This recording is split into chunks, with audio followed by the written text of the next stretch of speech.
Sono moduli LED che andranno a sostituire le tradizionali lampadine all'interno delle lanterne nel centro storico di Venezia. La vogliamo chiamare tecnologia sartoriale. Si pratica in Romagna, nella piccolissima azienda di Poggioberni, in provincia di Rimini, specializzata in illuminazione urbana LED.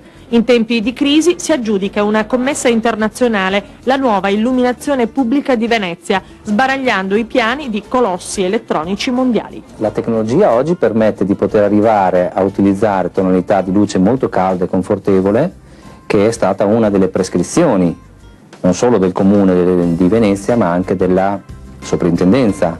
Conservare innovando le vecchie lampade a vapori di mercurio sostituite con i moduli LED costruiti su misura. 6.000 punti luce, 6 sestieri più le isole, per l'estate Piazza San Marco illuminata al LED. Riduzione dell'inquinamento luminoso e un risparmio energetico dell'80%.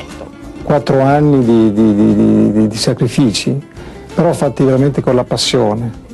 4 anni di prototipi, 4 anni di studi, 4 anni di ricerche.